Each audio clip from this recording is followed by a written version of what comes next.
আমি এত তপস্যা করে এই সার বুঝেছি যে জীবে জীবে তিনি অধিষ্ঠান হয়ে আছেন, তাছাড়া ঈশ্বর ফিশ্বর কিছুই আর নেই। জীবে প্রেম করে যেই জন, সেই জন সেবিছে ঈশ্বর। যিনি শিবের সেবা করিতে ইচ্ছা করেন, তাহাকে তাহার সন্তানগণের সেবা সর্বাগ্রে করিতে হইবে।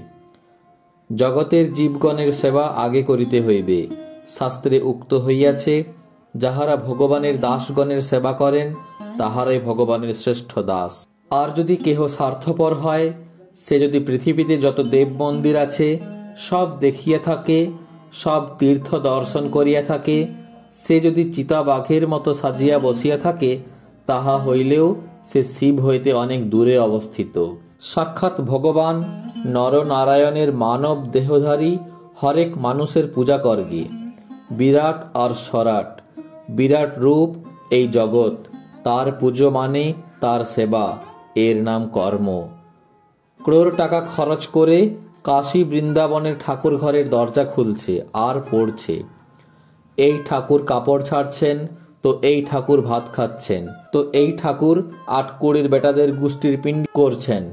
এদিকে জ্যান্ত ঠাকুর অন্ন বিনা বিদ্যা বিনা মরে যাচ্ছে।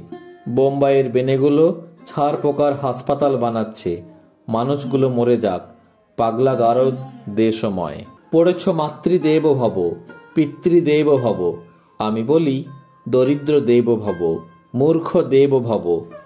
দরিদ্র, মূর্খ, অজ্ঞানী, কাতর, ইহারাই তোমার দেবতা হোক। ইহাদের সেবাই পরম ধর্ম জানিবে। নেতা হইতে যাইও না, সেবা করো। নেতৃত্বের এই পাশব প্রবৃত্তি জীবন সমুদ্রে অনেক বড় বড় জাহাজ ডুবাইয়াছে। যদি একজনেরও মনে এ সংসার নরকুণ্ডের মধ্যে একদিনও একটু আনন্দ ও শান্তি দেখা যায়, সেইটুকুই সত্য। এই তো আজন্ম ভোগে দেখছি, বাকি সব ঘোড়ার ডিম। সাহায্য এই শব্দটি তোমার মন হইতে মুছিয়া ফেলো। সাহায্য তুমি করিতে পারো না, এইরূপ বলা ঈশ্বরের নিন্দা করা। তাহার কৃপাতেই তোমার অস্তিত্ব। তুমি কি মনে করো তুমি তাহাকে সাহায্য করিতেছ? তুমি তাহার উপাসনা করিতেছ। সকল উপাসনার সার শুদ্ধ চিত্ত হওয়া এবং অপরের কল্যাণ সাধন করা।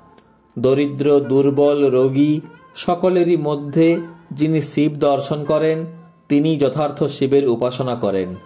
যে ব্যক্তি কেবল প্রতিমার মধ্যে শিব উপাসনা করে, সে প্রবর্তক মাত্র। যে ব্যক্তি কেবল মন্দিরে শিব দর্শন করে, তাহার অপেক্ষা যে ব্যক্তি জাতি ধর্ম নির্বিশেষে একটি দরিদ্রকেও শিববোধে সেবা করে, তাহার প্রতি শিব অধিকতর প্রসন্ন হন। গায়ে গায়ে যা, ঘরে ঘরে যা, লোকহিত জগতের কল্যাণ কর। নিজে নরকে যাও, পরের মুক্তি হোক। যখন মৃত্যু অবশ্যম্ভাবী, তখন ভালো কাজের জন্যই দেহত্যাগী শ্রেয়। আমার কথা যদি শোনো, তবে তোমাকে আগে তোমার ঘরের দরজাটি খুলে রাখতে হবে।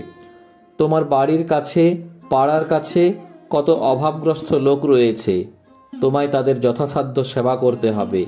যে পীড়িত, তাকে ঔষধপথ্য জোগাড় করে দিলে এবং শরীরের দ্বারা সেবা শুশ্রূষা করলে। যে খেতে পাচ্ছে না, তাকে খাওয়ালে। যে অজ্ঞান, তাকে তুমি যে এত লেখাপড়া শিখেছ, মুখে মুখে যতদূর হয় বুঝিয়ে দিলে।